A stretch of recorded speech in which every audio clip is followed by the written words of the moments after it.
Mixing Engineers Music Podcast, where we bring you 4 fantastic songs created by 4 females in 4 unique home studios. Yes, we do. I am so glad you're here. My name's Darcy Jeffens. This is podcast numero tres, number 3. Yay! I feel like I know you already. The feedback has been great, and I am so honored that you are here. I hope we're gaining new listeners. The more people that hear what females can do in the studio, the more females are going to be hired to do stuff in the studio. That's my goal, okay? If you're a female and you have a track that you want aired on the show, if you've mixed, mastered, produced an original track, even edited, or it's a demo, hey, give us a shout out. Send a link or send the track to info@femalemixingengineers.com and we'll take a listen and maybe it'll get on the show. I would love to talk with you, love to meet you. This is all about connecting, females connecting, learning what other females are doing in the business. And that would be great to hear what you're working on. So my little chat today has to do with, somebody brought this up. How did you learn your DAW?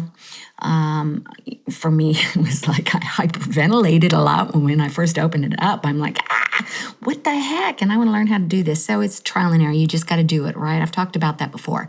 But once you decide, okay, I'm going to leave this window open and I'm going to look at it, one of the best ways to learn about your DAW is exploring the drop-down menus.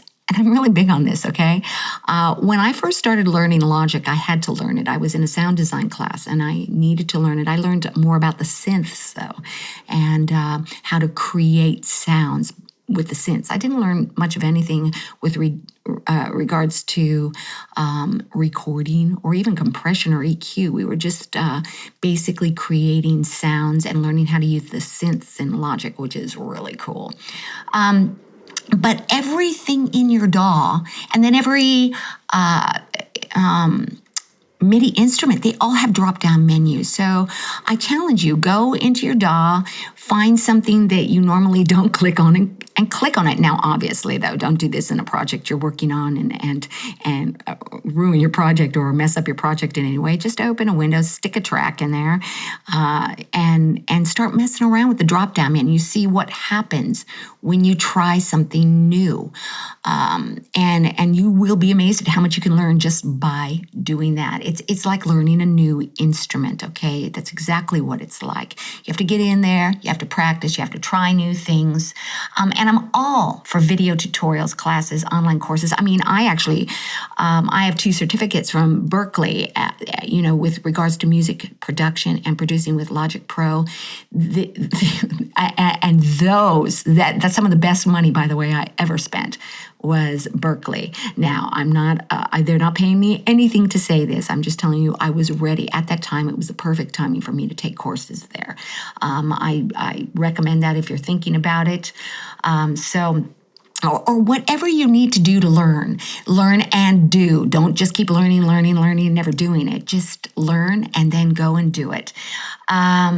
These courses are very valuable and they're necessary. So, just open up your DAW, take something you've learned, go to a drop-down menu and try something new every day. Do it every day. Every time you open up your DAW, at least. Maybe you don't have time every day, maybe every week, or whatever pace you choose, but just do it. You can go to your view menu or window menu and click on it, find something, go, ooh, what does this button do? What does this button do? I remember that from Dexter's Laboratory. All right, that was a cartoon where his sister used to say, ooh, what does this button do? Have that mentality. Say, yeah, man, what does this mean? I remember when I first started learning my DAW, I would open up the compressor and, if you're anything like me, it took a while. I'm like, what does this mean? I have no idea how to work with the attack, the release, the threshold, all of these different things, or even in a synth that you use. There's drop-down menus on the synths that you use where you can learn how to manipulate the sound much better. It's a lot of fun. You get to try something new. There's more in your DAW than you could ever possibly learn. I know for me, working in Logic, it's like I feel like I'm a kid in Candyland when I open it up. There is so much stuff to play with, to learn. I never would be able to play or learn all of it. I know that in Logic Pro, there's like a score editor.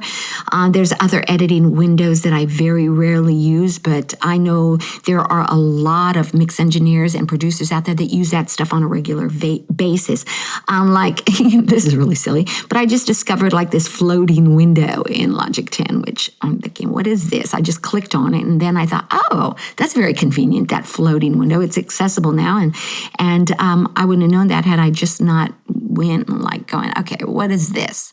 And clicked on it. Don't be afraid to click on stuff. I think when I very, very, very first started, there were certain things in the drop-down menu, like a bit crusher or things like that. I was intimidated by them. Don't be intimidated.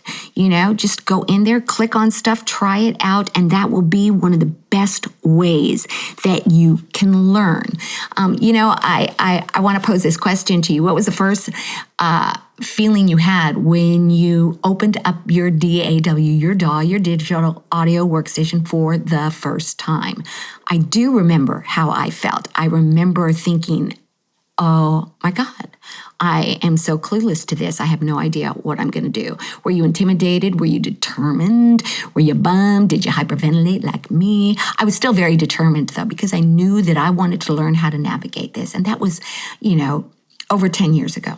So just remember, the only way you're going to really learn, watch all the tutorials, take classes, do whatever you've got to do, but then utilize what you've learned. And in the process, click on some of those drop-down menus. All right?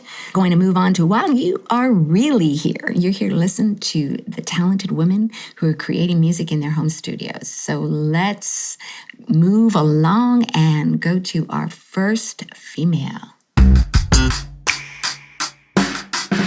Okay, so the first song today is, wow.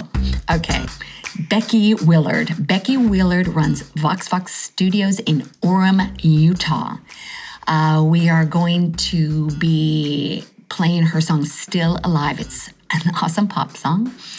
She is a music producer, a vocal teacher. She is one of the most amazing mix engineers I've heard. Female mix engineer doesn't even count. She's just one of the most amazing mix engineers I've heard. Okay, I can't stress enough how fantastic it is to have her talent on this show. She uses Sonar Platinum as her DAW. Yay. For all you Sonar fans out there. And her main mic is a Neumann TLM103. She uses for pretty much everything that isn't direct in. She is an in-the-box mix engineer, which just blows me away. Not because it's all in the box, but I just love to hear music that is completely done in the box. She also has an Audio Technica 2035 as a secondary mic that she rarely uses, but she uses it more for the demo side, for creating the sounds, and then she switches to her Neumann. She has an interface that is an Audient ID22. She says it has great preamps and converters. She relies heavily on some amazing UAD plugins, especially stock plugins and synths that are in Sonar, which is great to know. You don't need to spend a lot of money on a lot of third-party plugins. You can get this sound by using stock stuff. And her home studio, as I trip on my words, is a bedroom in the basement that she has arranged not just for recording and producing, but also for the vocal students that she coaches. When you hear her voice, you'll see why she coaches. She is fantastic. Okay, she wrote, performed, recorded, and produced, mixed, and mastered this song that you're going to hear. We are going to have a lot more of her tracks on the show. She goes by, this is what I think is really funny. Okay, she goes by Baz Boobies, all right? I had to laugh. I was trying to find a link to her song, which I did find. You can, the links to all of Becky Willard's social medias, her studio, what you can hire her to do, and the songs to purchase are in the show notes. But I was like, okay, I had to email her and say, where do I find a link? And she goes, well, my artist name is Baz Boobies. Now, there is a story behind this, which I find really funny. But without getting really into it, she just wanted something that was a little unique and different. Well, I can say, yeah, it really is. She has worked with singers for over 2 decades, and she honed her engineering skills by recording a lot of those singers. And once they heard what she was capable of doing after she developed her skills, they come to her for her services.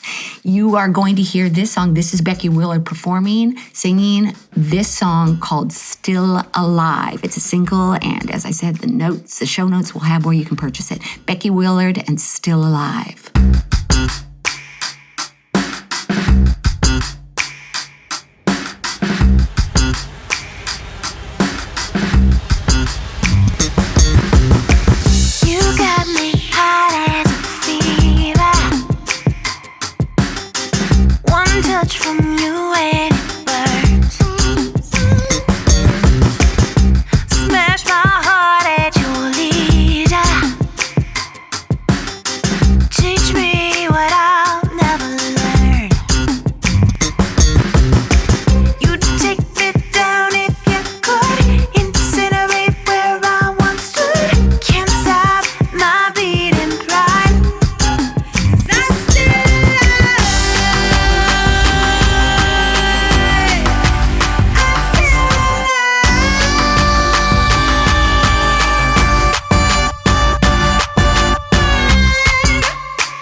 Yeah.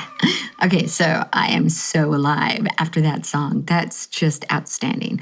Becky, you are a very, very, very talented woman. And as I said, if you guys want to hear more of her stuff, if you want to hear more music, if you want to hire her, go to the show notes and give her a shout out at Vox Studios, and that's in Orem, Utah. She is an amazing lady. She's a lot of fun too. I've been able to correspond with her a little bit, and she is amazing. All right, so let's move on to our next female.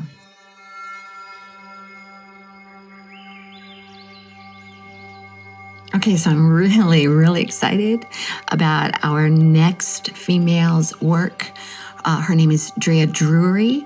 She resides in the Selkirk Mountains of Western Canada. How cool is that? All right. This track is an instrumental entitled Rolling Thunder from her album ANILAH. It's a self-produced project, and she is a vocalist composer. She fuses shamanic, tribal, and chant with elements of dark ambient and progressive metal. So when you hear it, you'll understand that this sound is, it just envelops you, it engulfs you. And there is a reason for that, okay? She creates music with a technique referred to as psychoacoustic engineering, all right? She received a degree in basic audio engineering. And she went on to study psychoacoustics, which is essentially the study of how sound and frequency affect the human nerves or the human nervous system. This is helpful for designing music and soundscapes for a particular intention, like, yoga, meditation, background tracks for hospitals, etc. God, you really rock, Drea. Her mic is an Audio-Technica 2050.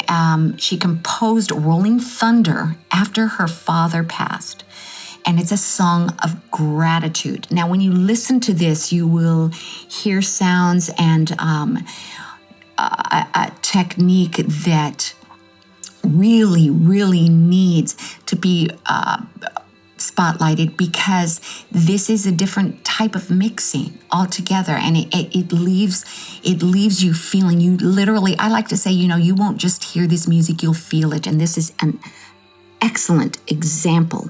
She grew up in the mountains where her studio is, and I almost feel like I'm visiting her there when I'm listening to this, and she put so much emotion into this. So without chatting anymore, let's listen to Rolling Thunder by Drea Drury from ANILAH.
that was gorgeous. Just so you know, the bird sample at the beginning, she recorded that herself. And she recorded it where she grew up. It's one of her favorite birds. You know what? I wish I knew what kind of bird it was, Drea. But regardless, it doesn't matter. Just it opened up that track, and I get lost in it. So if you want to hire or learn more about Drea, all of the show notes contain her links, social media, how to purchase that song, and she goes on Instagram as Melody Huntress. I love that. And on Twitter, she goes as the Harmony Crafter. So reach out to Drea and or just listen to more of her music and let her music take you away. All right, great. We're going to move on to female number 3. So our next female mix engineer is from Brunswick, Canada, and her name is Suzanne Jarvis. Now, I first heard Shelsey when I was asked to edit the audio of a podcast for someone else, and she was being interviewed, and I'm like listening about Shelsey, and she is a mom, and she is an amazing songwriter, singer-songwriter. She is usually occupying the country genre, which is her sweet spot, I think, because her voice is fantastic. This track is called I'm Not Okay. It's from her Evolution album. She's a multi-instrumentalist, and she rented a house on a lake at the end of last year with her Blueberry mic and a Steinberg UR824 interface to use with everything that she needed to be recorded acoustically. Can you imagine that? So you're renting, hey, I want to rent a house on the lake to go record my album. That's so cool. She brought a huge guitar amp to record the electric tracks, but the amp wasn't working, so she recorded direct in through the interface. She is a multi-instrumentalist. She fiddled with some drum loops and virtual instruments, and then decided to outsource some of the drums to Nate Lewis, and he was used on this particular track. She worked in a music store as a trained audio technician and was hired for a lot of studio gigs just by having that job. All right, so it's great to make those connections when no matter what you're doing, and working in a music store would be one great way to develop those connections. She was hired as a vocalist for so many gigs, and it's real easy to see why. Her music will take you away. She uses Pro Tools, and her acoustic guitar is a Koa Baby Taylor. Yeah. So let's take a listen to this fantastic track called I'm Not Okay by Shelsey Jarvis.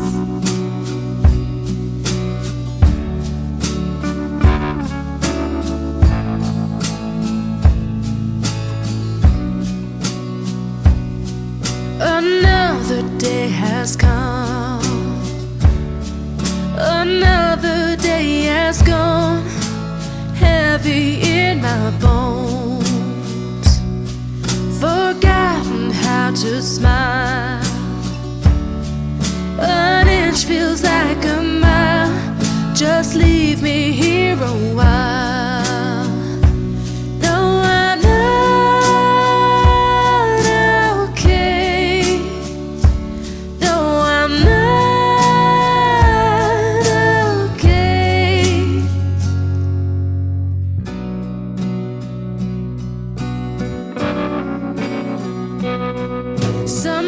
Blocks on my feet, but I can't fall asleep, sinking in the deep. The world moves so fast, future becomes the past, each day just like the last. No, I'm not okay. No, I'm not okay. No, I'm not okay. No, I'm not okay.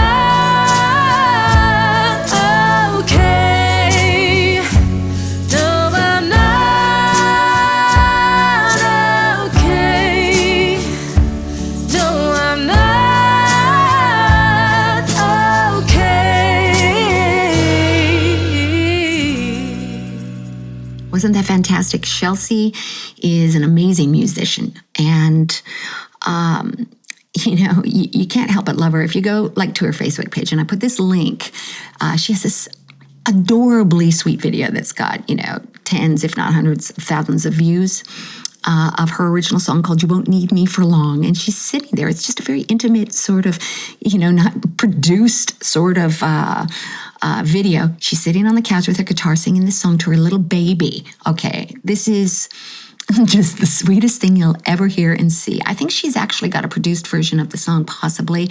You can find all that out in the show notes. Like I said, I've linked everything I could possibly find to Shelsey. If you want to hire her, I'm sure she's for hire as well. What a great, great songwriter and instrumentalist. So thank you, Shelsey. And the world is much better with your music. All right.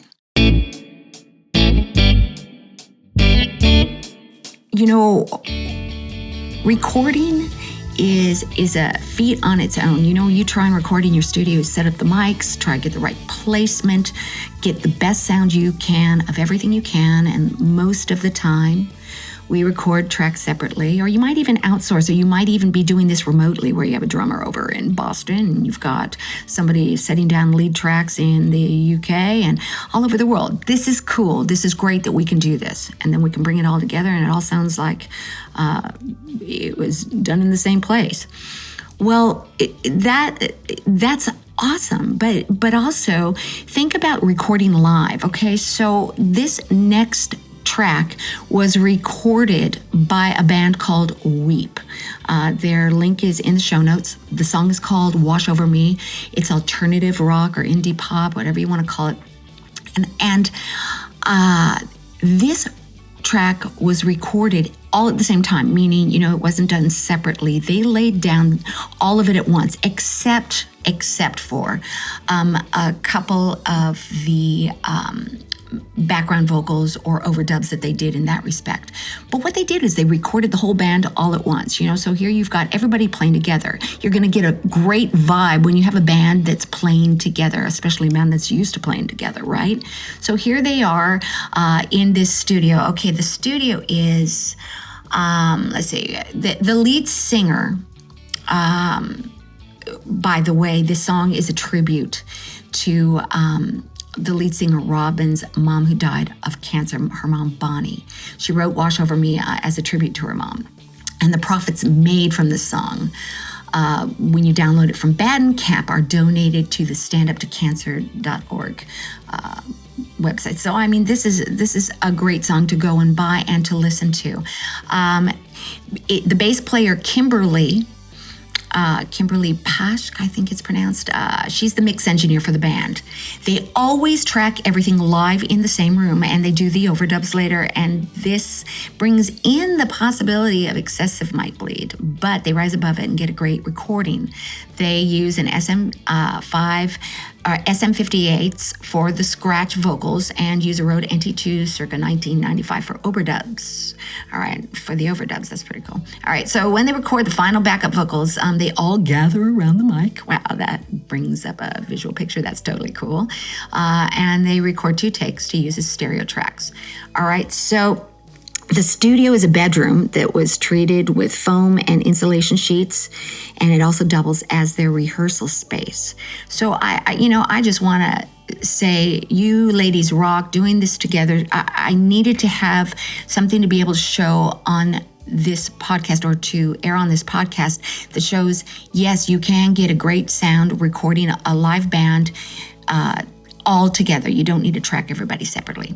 So this is great. Let me tell you a little bit about their gear too. Robin's guitar is a Gibson Les Paul Futura into a Line 6 amp, mic with a Sennheiser E609 mic.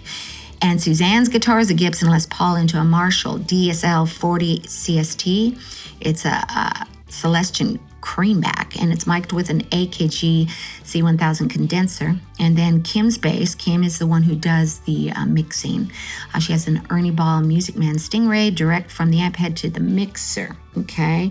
The keyboard that you're going to hear is a Korg Triton LE workstation direct into the mixer, and the drums are mic'd with the SM57 on a snare and 2 toms, and kick drum mic'd with the AKG D112, and the overheads are AKG C1000 condensers. So I hope I said all of those right. Sometimes I can't read my own writing. They recorded directly into their DAW for this particular track, which is Cubase, via the Behringer mixer. So let's take a listen to the great sound that these ladies achieved recording all in the same room at the same time. And here is Wash Over Me by Weep.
music just makes me feel really good. I think that's such a great way to end the show. You know, I want to say about Weep, they have such a faithful fan base. If you go to their social media, you just see everybody loves them. These ladies rock, and they are working musicians, and I wish them all the best, and I'm hoping maybe we will hear something from them in the future. If you have any questions to ask about their gear, how they're doing it, give them a shout out. Go to any of the links in the show notes of this podcast, and you will see numerous ways to connect with them. So without any other songs, I guess that means it's the end of this third Female Mixing Engineers podcast, music podcast. And I hope that you have enjoyed the music and learned a little bit about the ladies, and that it has inspired you to get into your studio and maybe try some of the techniques. I truly feel that by listening to great tracks, you hear things and you get ideas that inspire you. So the next time when you are creating music, you can put some of them into play. And please go to our Female Mixing Engineers website. As I said, too, if you have any tracks that you want to submit the links or the tracks to info@femalemixingengineers.com. We would love to hear your music and possibly get it on the show. So thank you again for listening. It's a privilege to have you here, and we'll see you next time. All right? You have a great day.